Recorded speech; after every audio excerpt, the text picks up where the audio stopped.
Good morning, friends, and welcome to Trans India Real People, Real Emotions, presented by Ashok Leyland. First of all, wishing all our viewers a very happy Diwali. We hope that the festival of lights brightens up our homes and our families. We have seen in the last couple of decades that the road transport industry has undergone a series of transitions. There was a phase when many companies were changing their names to logistics, and at the same time, there was also a phase when youngsters were reluctant to join their family business. BLR Logistics has gone through both these transitions, but the highlight or the silver lining is that these transitions have done wonders for the company. The company was started by Mr. L.C. Goyal in 1968 as Bombay Ludhiana Roadways, which at that time was a one-man, one-office setup. However, by the 1990s, Mr. Ashok Goyal had taken the company to over 63 branches. Today, BLR Logistics is one of India's leading logistics companies, offering customized solutions to all industrial sectors. A few years back, Ashok Goyal got more strength and support with his son Abhishek joining the family business. He finally decided to take the plunge. And Abhishek's journey and his contribution to the company have been immense and has been a game changer of sorts. Trans India talks exclusively to this father-son duo to know more about their journey and what Abhishek has planned for the future. Coming up after this very short break, our interaction with Ashok and Abhishek Goyal. You are watching Trans India, Real People, Real Emotions, presented by Ashok Leyland.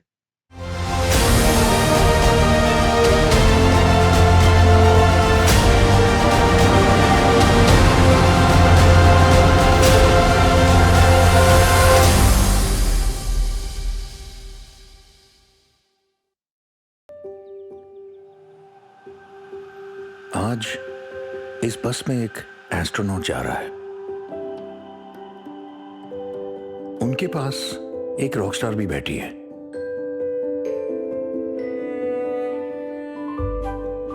इनके बीच एक lawyer भी है, एक engineer भी है,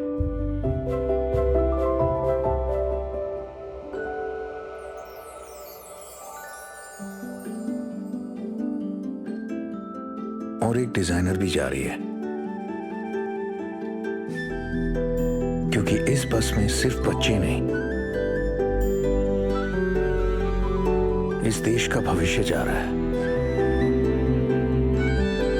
और हमारा काम है उन्हें सुरक्षित उनकी मंजिल तक पहुंचाना। अशोक लीलैंड, कोई मंजिल दूर नहीं।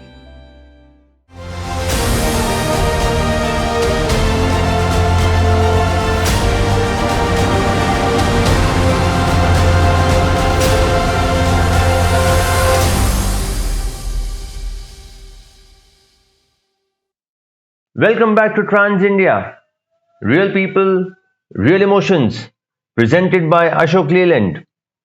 We are in conversation today with the Kal, Aaj and Kal of BLR Logistics, the father-son duo Ashok and Abhishek Goyal. Ashok ji, BLR started as a traditional transport company way back. When did you feel the need to change or diversify? Even though we started as a normal trucking company, but most of my clients were either exporters or importers. So when I used to deal with them, I realized the problems they face at the ports. And I did a small stint with one of my customers. I worked with their company for about 6 months. And then I realized there were very small issues which the other transporters would not even understand what the problems were. And they were very small issues, like I would say, like passing of a small N-form, which is a cost of 10 rupees, just to because at that point of time the cargo used to come at Mumbai port, and if it had to cross Mumbai, they had to take a endorsement that the cargo has left. But people would forget passing that N-form, and then after 3 years the BMC would send a notice which would be for the octroi, which would be 4% of the value, and which could run in lakhs of rupees. So all these things which we realized, and then we felt that this is a very small issue which we can easily take care of, and then we started diversifying into other activities apart from trucking, and this has really paid off. So, how much have things changed since you have gone into this changing mode, I would say? I have been in this trade for the last 42 years now. It's a drastic change. It's a drastic change from the days what I have seen and what it is now. I don't think now any organized player would be able to work without tech. So that's the kind of change we have seen. And if I was be working as the old traditional method, I would be again in the same bracket of 40-50 crores turnover. I wouldn't go beyond that. It's thanks to technology that we can. I mean, any organized player can grow to any level now. Abhishek, you've been in the business for how long now? I joined in 2017, so approximately 6 years now. And what are the changes that you have seen in this period?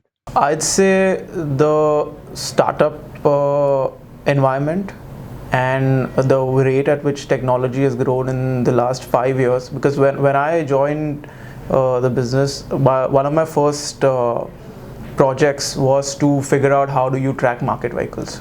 At that time, SIM tracking was very new. So we had one company at that time promoting SIM tracking. So we worked on that solution. But today, I would say like that solution itself has become obsolete.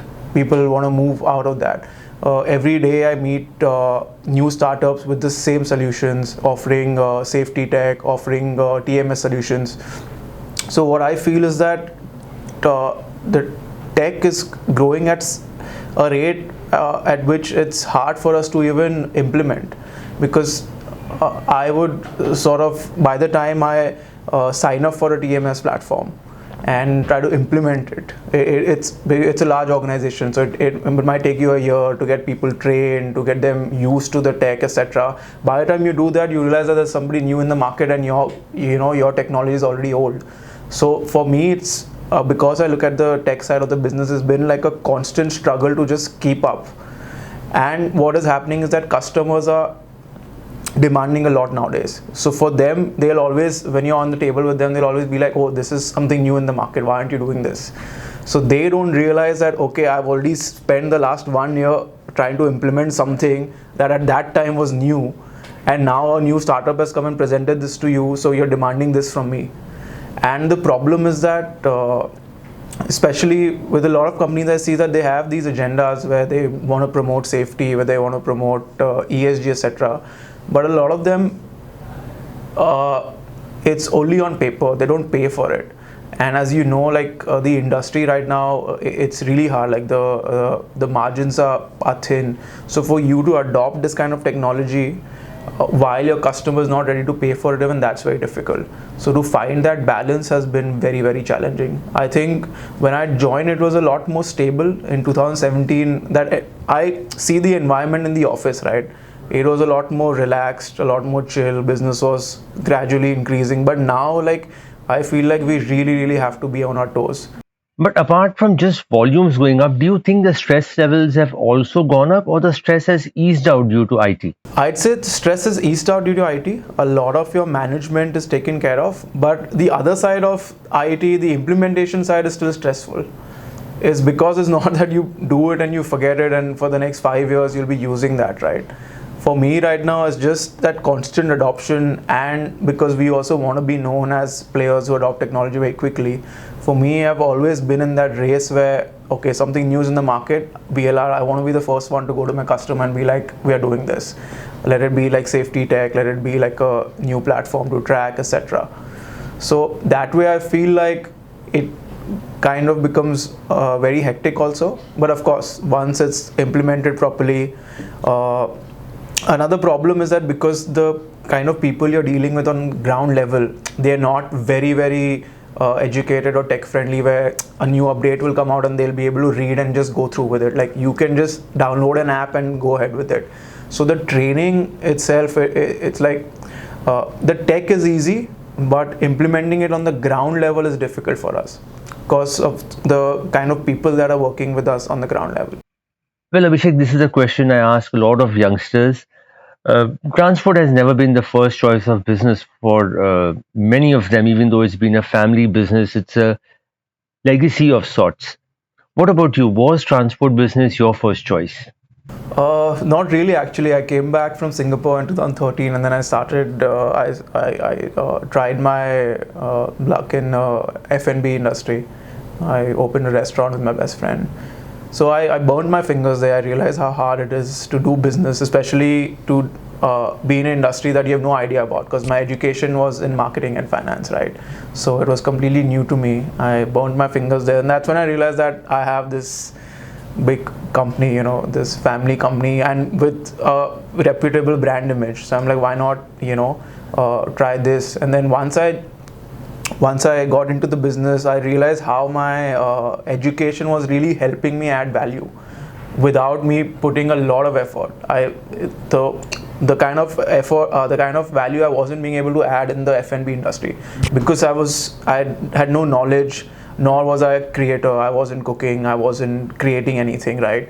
So over here, with the business knowledge, with the management knowledge, I saw that my efforts were bringing like real results, especially like on the bottom line. So that's when I realized that, yeah, this is where I want to be, because So, what was the first impression of the road transport industry on the whole once you got in full time? I only see one aspect of the business. If you ask me about operations, if you ask me about how a lot of things on the ground work, I'm still clueless, because I've kind of always focused on the other side, so that dad doesn't have to look into that, which is where I feel that we have this synergy where I can completely focus on building tech, seeing the existing operations, how it's been traditionally done, then I apply how I can do this better. So I am into the continuous improvement part while he takes care of the existing operations. And so that's how I feel that works well for us. I understand that you need to have a lot of operational knowledge also, so I learn it while I'm implementing these things, because obviously if you have to implement something, you have to first learn. So as I take one aspect of the business, try to get tech involved into that, that's how I'm learning about the process. Ashokji, how helpful has Abhishek been in bringing the change? Because we know that you belong to the old school where IT was barely used and we used to still, write on books. How much has Abhishek helped change not just BLR but also your perspective towards the industry or the business on the whole? See, as Abhishek mentioned, because of the tech, the SOPs are in place now. So I think now you're sitting with me for the last 2 hours, you are not seen even a single phone which I have received from any of the branches. So that is helping us a lot. So all the SOPs are in place. Nobody needs to call up anybody. So earlier I used to attend all the calls. If there was a small mistake, people used to call me up, this has happened, that has happened. Now we have made all the SOPs for every single incident which can go wrong. And all of them are aware that, okay, if this happens, this is what is to be done. So for that way, life has become very simple for me, at least. As you were mentioning, it's even though trucking is considered stressful, but touchwood, with the kind of systems we have in place now, I hardly get any calls from the operation side. Marketing I do because I love marketing, so I do that on my own. But otherwise now, I'm not at all stressed when it comes to the trucking part per se. So that has really helped. We have all seen BLR change and grow over the years, but currently, what are the various verticals that BLR is into? So trucking definitely happens to be the biggest vertical, but apart from that, then we are now into freight forwarding, custom clearance, bonded and general warehousing, warehouse audits, 3PL activities. So when cargo comes at the warehouse, in a bonded warehouse, so all the labeling, stickering, or maybe the third last mile B2C, this thing also we started doing. So when it comes to EXIM business, we are into each and every vertical of international business. So right now we have also started giving door delivery at US. If you need a warehouse, we can arrange. We already have a warehouse in US now, and from there then we can distribute the cargo to any part of US. So those are the kind of activities we are getting into now.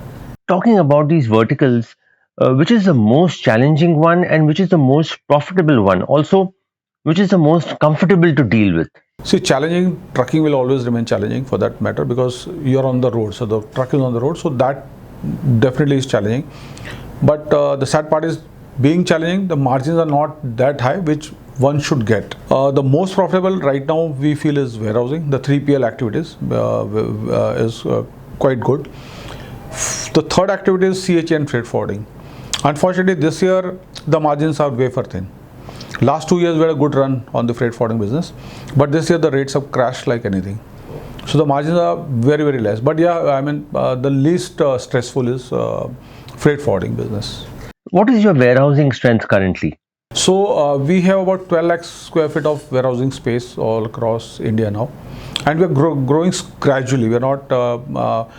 We are actually build to suit kind of.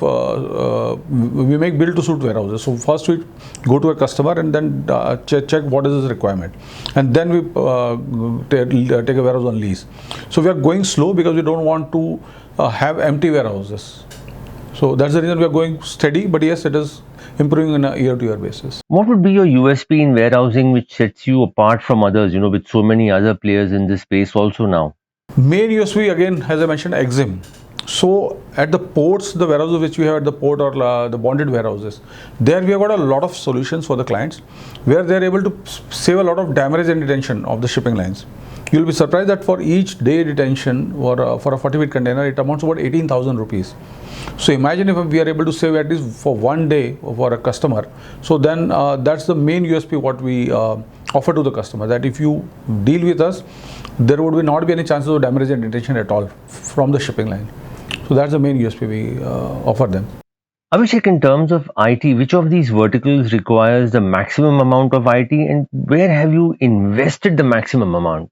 As of now, I would say that would be in transport, because you need to have proper workflows, because for each shipment, if you see, there are so many people involved, right from taking the order to finding a vehicle for it, to executing it, somebody to make sure of the documentation, the loading, client specific requirements.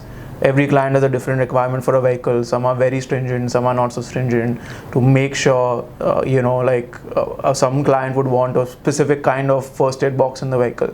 So to make sure that all this is communicated, you need to have a tech platform so that you don't miss out. Because for us, I feel communication is the main thing.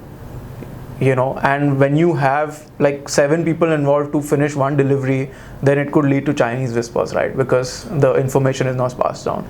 So that's why a lot of tech that we focused on is built around the transport business right now. We've just developed a WMS for the warehousing also. This is also again customized based on the challenges that we've seen in industry, or what different solutions we can offer around WMS. That is currently, we were piloting that, but most of the tech that we today use is to enhance safety. We've worked a lot. We have robotic devices, ADAS cameras, DMS cameras. I have full-time trainers in our parking who are analyzing this data and counseling drivers. So we've really moved beyond your classroom training. This has been in the last 2 years that we've seen drastic improvement in the safety scores of our drivers, because now we have complete visibility. Like, I have a driver profile for each and every driver of mine. I know exactly what this driver is, like his driving habit, how he drives in ghats, how he drives on how he his lane changing behavior to his overtaking behavior. We go down to that detail. So I've seen that kind of training has really helped, because see, these drivers have been driving since 30 years. So that behavior to change overnight is not possible. So using the tech, first we got visibility into how these people are driving. Classroom training, yeah, you can give them a defensive driving training where all of them will sit and nod their heads and be like, okay, yeah, I've understood, etc. But that we see that it really doesn't translate into real results.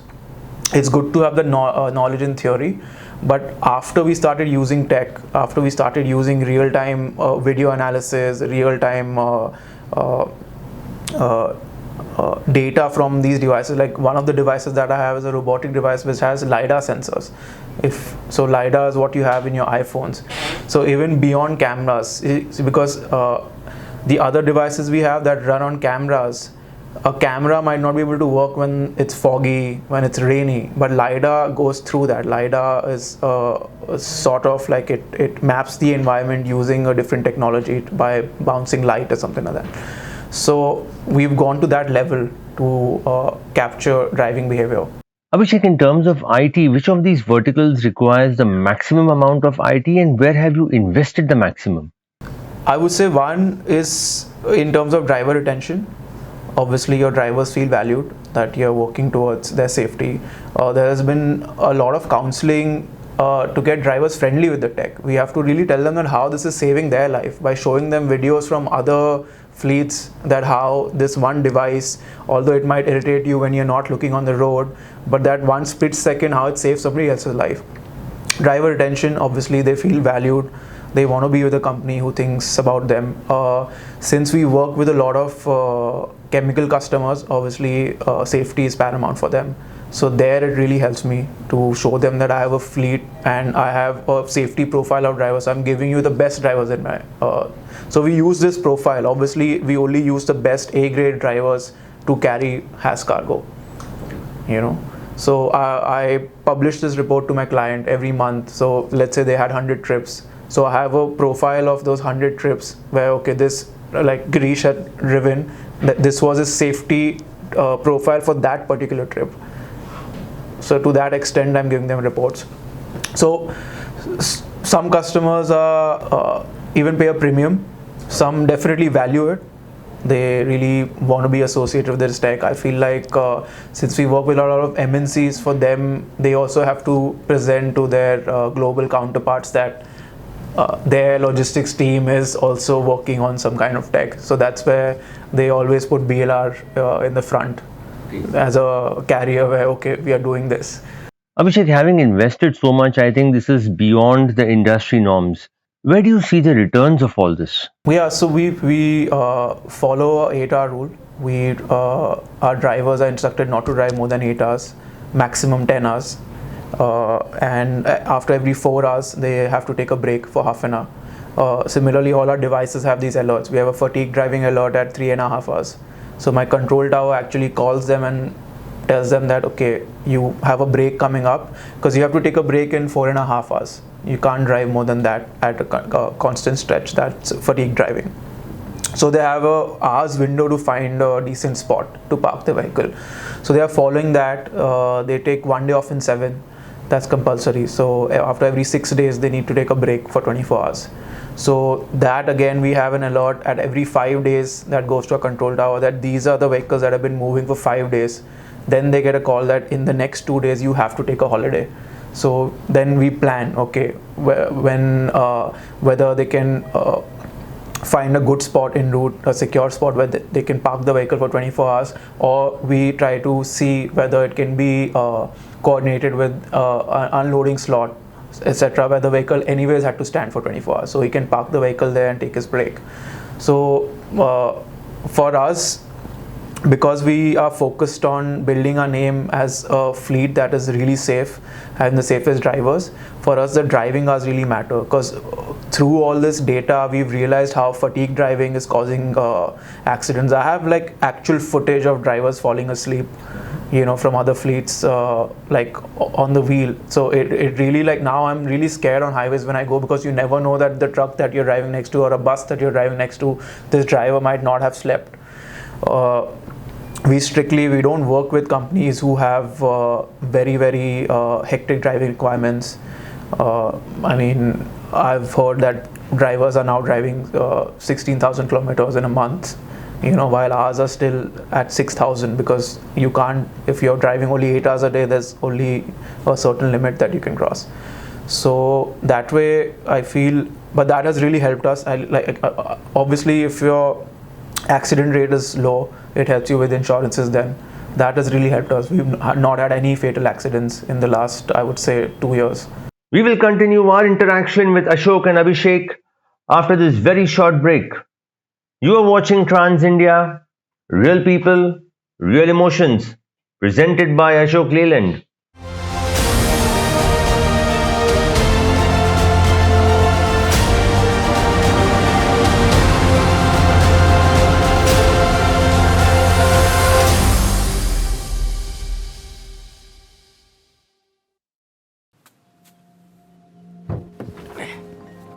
आज इस truck पे एक किसान की जमा पूंजी जा रही है।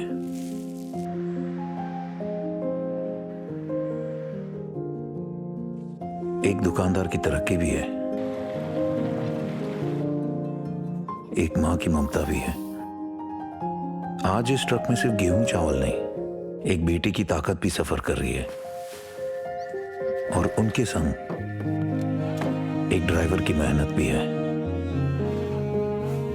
क्योंकि इस ट्रक में सिर्फ अनाज नहीं, इस देश के कई लोगों के अरमान और सपने भी चलते हैं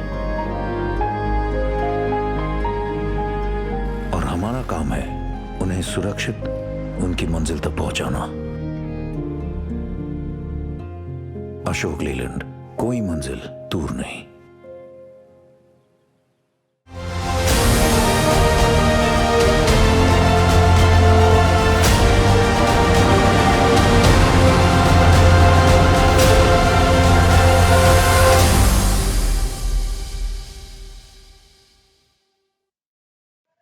Welcome back to Trans India.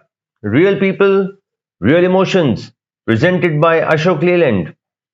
We are in conversation with Ashok and Abhishek Goyal from BLR Logistics. So, do you have any driving regulations or driving hours for your drivers? Do you follow something of that sort? This is all thanks to Abhishek, to be very honest. I mean, I had never looked into their life to such a minute detail what he has looked into it. And this has really helped us. So from 2010, like you know how the driver shortage was earlier.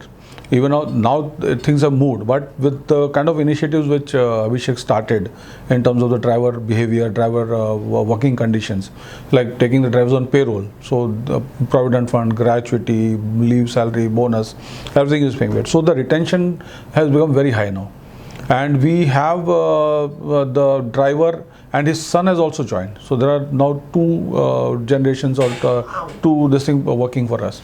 So this is really helping us. So for future, I think if I have to be in the transport trade, I might have to buy my own fleet, because with the kind of customers which you are working with, the chemical clients, where safety is very, very important, which I think with our own fleet, so we can have 100% compliance.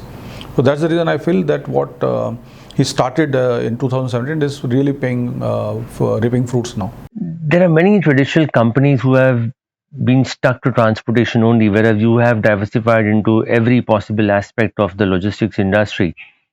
How beneficial is this, and does it help you in getting larger contracts?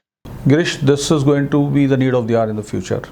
If you are going to be a pure trucking player, I don't think you'll survive, because with the kind of margins which I see in the market now, you will not be able to complete your operating costs. So with all the services which you offer, first of all, the customer retention becomes very high, because you are offering all the services under one roof, and probably you are able to make margins from all the 6 or 7 items which are required. In an EXIM business, you have a CF as a clearing agent, a freight forwarding, a warehousing, and a trucking, or the last mile trucking. So somewhere or the other, all things put together, you are able to make some kind of decent margin. So you will have to diversify or join hands with some big player. So as an individual trucking operator, I don't think the future is bright. Ashokji, one problem that we have seen in the last couple of years, and we've been writing a lot about this currently, is the high loading unloading times. How is your company tackling this? This is the biggest challenge which you have been facing for years, to be very honest. And I'm very surprised that most of my other transporter friends are not paying too much attention on this. From our side, we do not take the FMCG business. We try to avoid that, because majority of the loading, unloading or retention time happens with the FMCG customers, and the margins are also very low. So currently we are in a position that we can avoid taking those kind of customers. The customers which we have, yes, 50% of them are paying detention as per what it should be as per the market norms. Plus, you will be surprised, we have customers who give us unloading slots. So for that matter, like suppose I have to, they give me a slot of 8 o'clock in the morning. My vehicle has to be there at 7:50 in the morning. And if I reach at 8:10, my vehicle will not be offloaded. So I really love to work with those kind of customers where my driver is also aware that if he misses the slot, his vehicle will be detained. But then you are so sure about that client that you can plan your next trip based on that. So, and the industry is big. So there are 3-4 of such customers in India now who actually give you an unloading slot and where you are supposed to reach on time. So we try to see that we get those kind of customers on board rather than your normal FMCG customers where sometimes the detention is as high as 12 to 17 days for one single trip. I don't know how those people are surviving.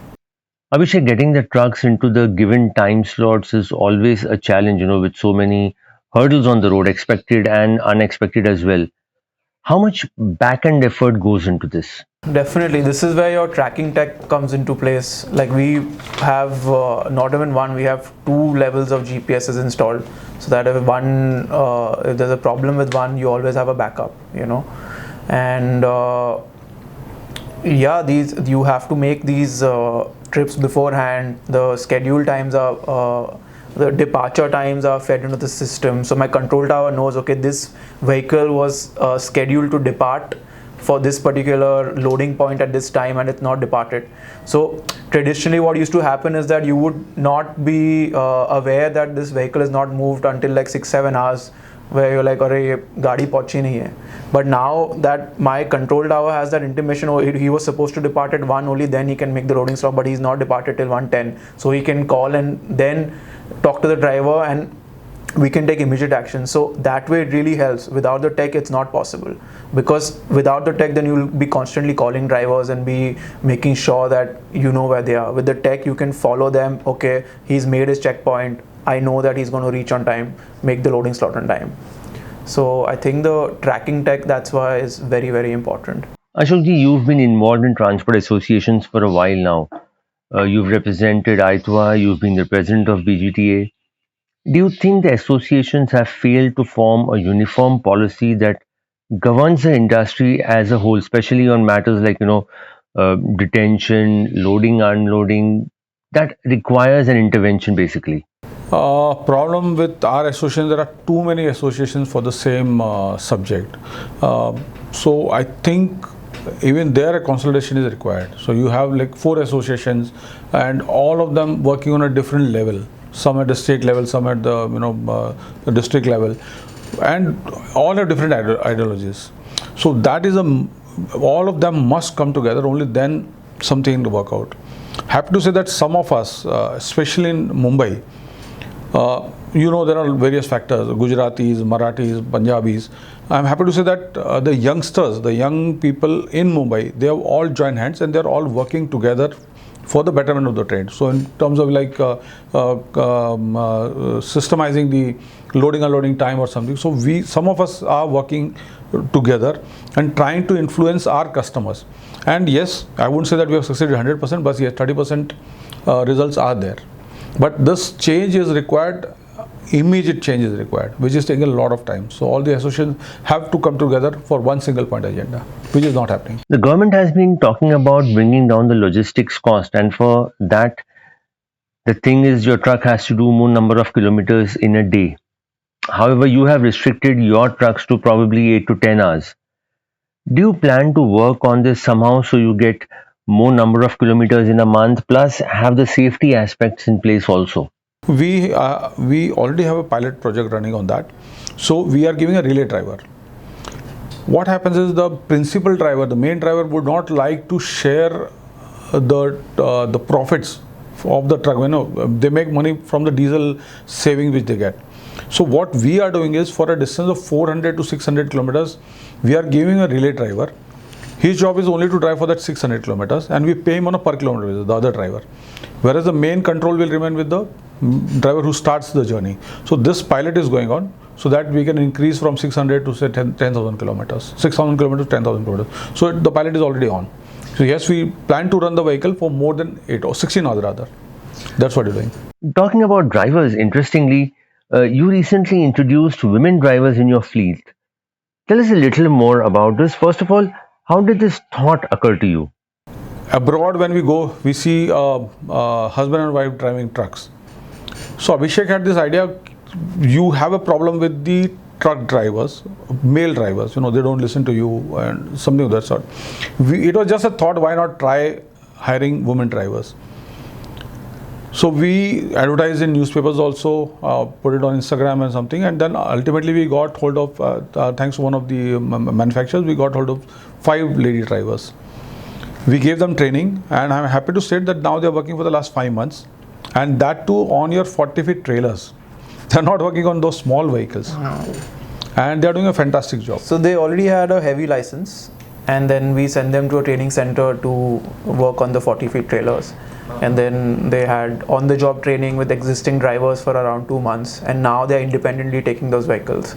So they drive a very short distance, but it's still a big 40-foot trailer. Yeah. 40-foot trailer. I mean, literally everybody in the area now knows them, that there are these 5 women who drive trucks, and they've become like celebrities over there. So do you plan to get in more women into this profession? We do, but again, you have to create the right environment for them. Like, this is a very controlled environment where they're going from point A to point B, it's just a shunting movement. So you can make sure that they have proper facilities. So for us to introduce more women drivers, we will need to make sure that they have proper facilities at loading, unloading point. Working hours cannot be like what it is for male drivers. You have to take care of their safety if they're going to remote locations. So foreseeing those challenges, we are slowly going to introduce them on like smaller routes, maybe like a Mumbai-Pune route, where they can finish a trip and go back home. So that's the plan. Obviously, I feel now that we've seen it's possible, it was seeming impossible. We spent months trying to find people, and then finally found these drivers, getting them trained, and then on-the-job training took a while. I'm like, is this going to be possible or not? Like, will they be able to ever take the vehicle on their own? But again, with the help of the cameras, so like for example, they were having some difficulty backing the vehicle. So we got them those backing cameras. That makes it easier for them, So that way, I think it's possible. And I mean, we've already shown that it's possible. I feel like if more people come into this, more clients join hands, because see, they have to make facilities at their factories, etc. Only then we can make this happen. I want to give credit to our MNC clients also, because they were also the ones who pushed this ESG initiative, the whole diversity initiative. So that is where like these ideas come up. Like, what do we do in terms for diversity? Then I'm like, okay, let's do women drivers. Abhishek, when you spoke of the women drivers, again you got the IT angle to it. Do you think IT can solve almost all problems of the transport industry currently? I feel to an extent it can reduce the challenges. All your startups that came with the whole IT backend, where they got the $1 billion valuation, but what happened is that they were only focusing on IT. They never realized the traditional challenges of running, transport.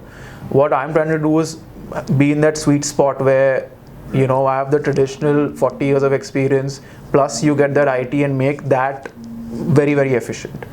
Have you ever come across a situation where you wanted to get some kind of IT into place, but you're running too fast and that pulls you back? Does that happen? Not at all. I think I'm blessed that way, that he's always been a forward thinker. So that way he believes in using tech. In fact, I have done numerous pilots of technologies that are not adopted. That is something that I have a free hand over, which really helps. Like, if he was holding me back, then I don't think we would have made progress with IT as much. Like, he always encourages me to keep trying, although you might, fail, you make losses, but then I think it's very important to have that free hand to try. Are you also looking to try alternate fuel trucks, since that is a buzzword currently? Definitely. In fact, we've evaluated a few projects to import EVs. It's just that right now they're very expensive, and for the analysis that we've done is that you need to be able to clock anywhere between 8,000 to 9,000 kilometers a month for you to kind of make it comparable to or I would say feasible when you compare it to the cost of a petrol truck. It is in the pipeline. I think we are in touch with a few clients who are also driving their agenda. But again, this has to be a very controlled pilot, because we don't have the charging infrastructure. but it's something that we hope that by next year we should get into the EV space, at least 2-3 vehicles. We regularly use some amount of biodiesel in our vehicles. That's been there, but that's very limited because you can't really load up your vehicles with biodiesel. So as we are launching a zero carbon project 2035 in the next month, so these are all going towards that. All our solar initiatives, green fuel initiatives. We are in constant touch with the manufacturers. I think Tata was talking about a hydrogen vehicle, so we're excited about that. We are very open to testing their prototypes, etc. So yeah, I think like we want to be the first movers for tech, I think we also want to make a name in this alternate fuel industry as well. Ashokji, with your experience, 4 decades plus, what is your sense on alternate fuels? What fuel do you think is going to be the next best to diesel? One is the hydrogen, and the second is the EV. I think these two are the major one which is going to make a difference. You recently also started the container leasing solution. What is that project all about? It's a very simple project. So we purchased 40 feet containers, and there what you can do is, let's say you're importing cargo, or so immediately you transfer it in that container, and the shipping line container is sent back to the empty yard. So the customer saves on the damage and retention, and then this container itself can go to the factory. So double handling of cargo is loading and unloading is saved. You just shift it to that. So the customer would save on the loading and unloading part plus multiple handling. This would definitely benefit him in terms of the economics of scale also. So the cost would be less, and plus he can put his own lock on the container. So it's like owning a small warehouse of a 360 square feet with your own lock. It's something of that sort. And the charges are very, very nominal as compared to your conventional warehouse. Where you charge a per square feet and a minimum commitment is there. Here the minimum commitment is just 360 square feet, or if for a 20 feet it's just about 160 square feet. So how many such containers have you put to use? We purchased 100 containers recently, and touchwood, it is doing quite well. Finally, Ashokji, what are the future plans for BLR from here on? Especially with Abhishek by your side, a lot of IT support, which of course wouldn't have been possible without him to this extent. How do you see the future now? Future, as I mentioned earlier also, if we stay only in trucking, we will not survive. So we already started all these verticals. So the government of India is coming up in a big way in waterways. We plan to enter into waterways in the future. And the dedicated freight corridor, again, I think it's around the corner, maybe a year or two. So again, the rail movement. So being a 3PL service provider, we would offer all the services to the client. So rail, road, sea, whatever is required by them, so that we are not left out.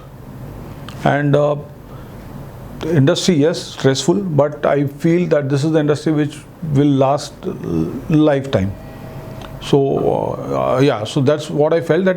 And now because of the way we are organized, I don't see that kind of stress which we used to have earlier. So I think in years to come, we can grow into a very big company. And Abhishek, final question to you. What is your sense on what the future of IT in transport industry going to be like? I think EVs will play a big role. The EV infrastructure, how you there'll be a lot of tech involved in terms of you managing your charging, etc. Like I've already met a lot of companies who are already getting into that for cars.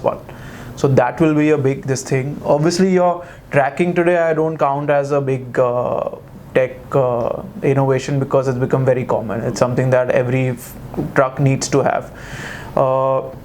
I feel like, but again, it would be great to have tracking, real-time GPS tracking, if that is made mandatory for all your outsourced vehicles.